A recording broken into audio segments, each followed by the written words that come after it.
a woman decide to venture into the field of cyber? After all, like many of you here, you would have had your dreams and aspirations growing up. Mine was to become a corporate lawyer from humble beginnings, but my family could not afford for me to go on to study.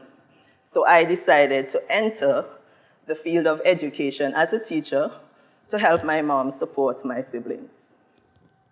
I worked as a teacher for 18 years, and while teaching, there was an incident where a child, a teenager, was involved in sexual encounter with an adult, and it was recorded. At that time, there was this hype on emails and the internet. Everybody was getting into the sphere of the internet. And that video was being circulated. Someone brought it to my attention.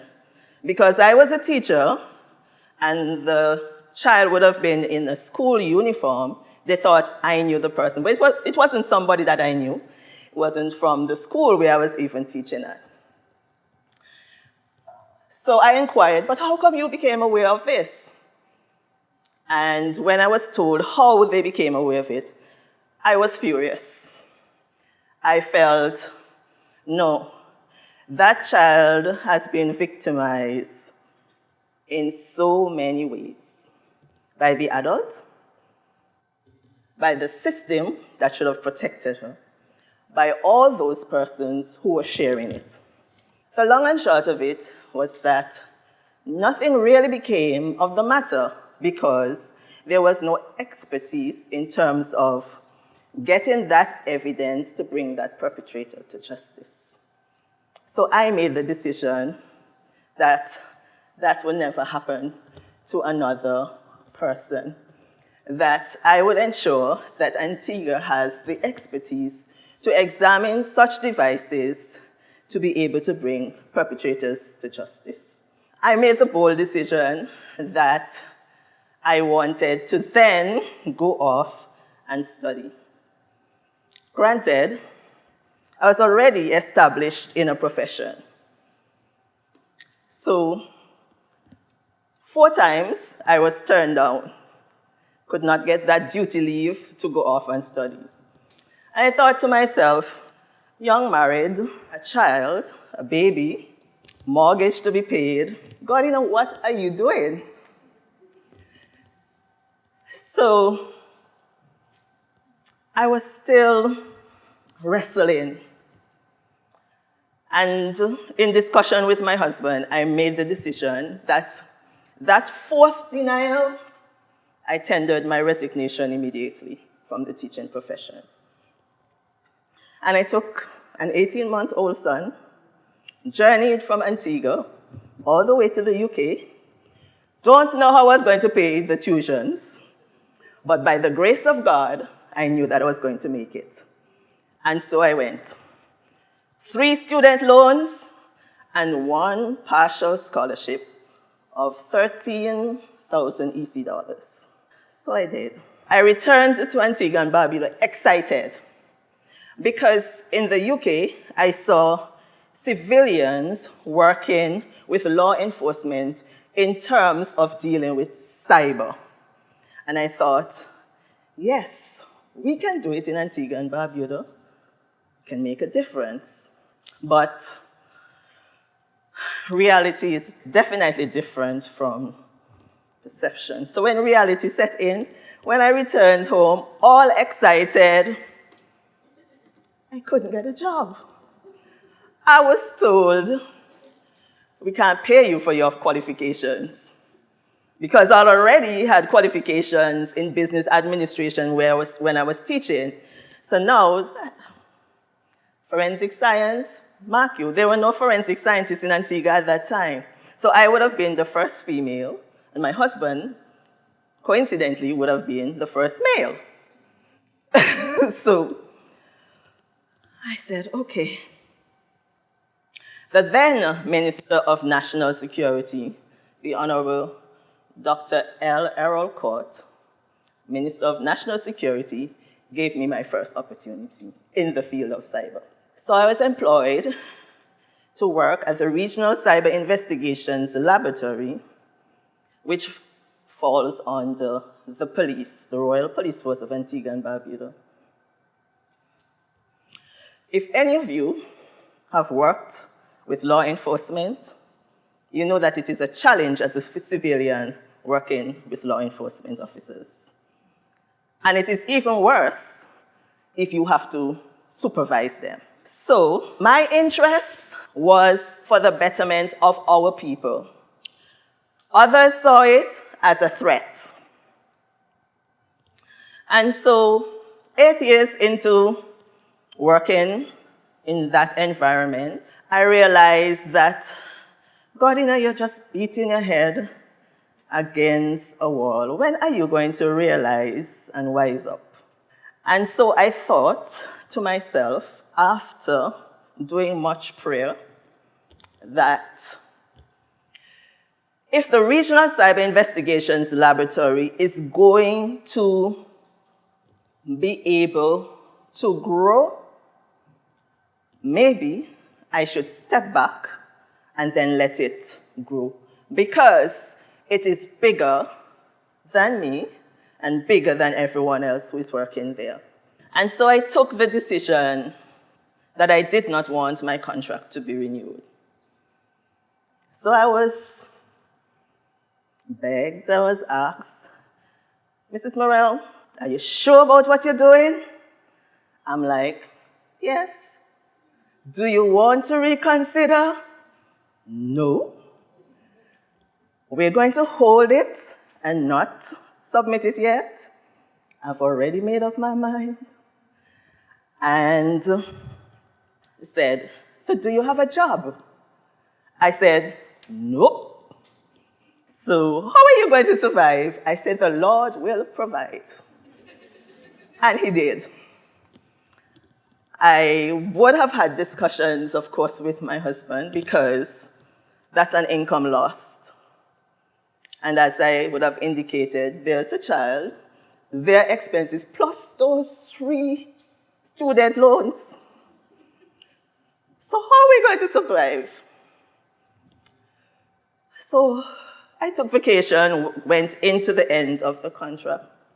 And the day before the vacation ended, I got a call from the then Minister of Information Communications Technologies, the Honorable Melford Nicholas. And he invited me in for an interview. And I went. And he said, they're setting up a cybersecurity unit. And in his travels, he would have heard about Mrs. Murrell. You have this person in Antigua, Mrs. Murrell. So he knew I was working with the Regional Cyber Investigations Lab. He didn't want to steal me. But now they need a director. So I said, sir, when do you want me to start? He says, tomorrow. I said, I'm on the job. So I've been. For me, cybersecurity affects all of us. And it is each one of us responsibility. Your online safety depends on you. But for persons like me, educating others about proper cyber hygiene is essential. Because believe it or not, we have our challenges within our small island developing states, and every state, for that matter, has its challenges. But when we look at the fact that all of us utilize technology, it makes sense that we are all a part of the discussion. And so, for my job, I spend a lot. I never miss an opportunity to speak, to share, let me put it this way, to share tips on how to be safe online. Setting up a cyber incident response unit within my ministry, I realized that women must also be a part of that department. Women must be a part of the discussion. And as Karina said this morning, it's not decoration, it's to make meaningful contribution. And during my journey in cyber, been fortunate to represent Antigua and Barbuda numerous times, internationally, regionally, in terms of cybercrime, cybersecurity. Sometimes it is daunting. Sometimes frustrating. And believe it or not, there are times when I feel like giving up because it seems as if you're fighting alone. But I was fortunate through the many trainings that I've been on to represent Antigua and Barbuda at the United Nations. And through that, I was able to become a part of a network of women, the Women in Cyber, a group of what I call phenomenal women. The very first time in 2021 when we met, I had the task of giving the closing remarks on behalf of the women. And my message to us at that time were to support one another. Help your sister. But beyond that is to make sure that when we leave that stage, we're leaving it better than how we met it. So for us, it is mentoring. It is sharing. For the first time at the United Nations, there was gender parity in terms of the discussions on security of and in the use of ICTs. These women, and for me, there are two of those women here, I was delighted when I saw them today.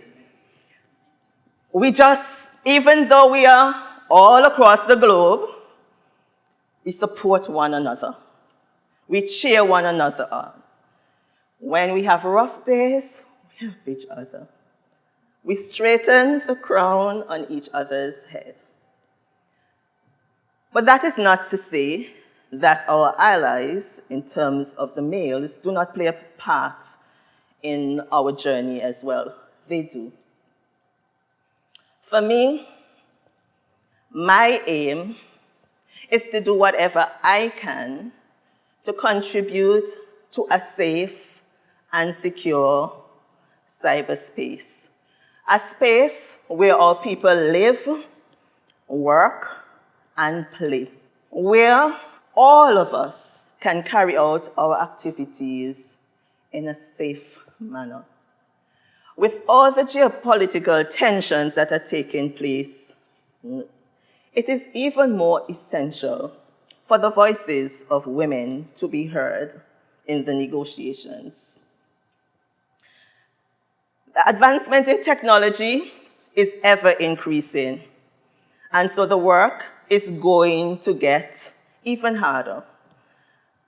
And there will definitely more need for more laborers to fill that gap that is there in the workforce. As I speak to you today, I encourage you from this symposium that a network be formed where you can support one another. You can learn, because sometimes it is not necessary to reinvent the wheel. We can adapt things. And so this was my short journey into the field of cyber. I sometimes wonder, Did cyber choose me, or I chose cyber? But I think, based on my experience, cyber chose me. And God has brought me to it, and he will see me through it.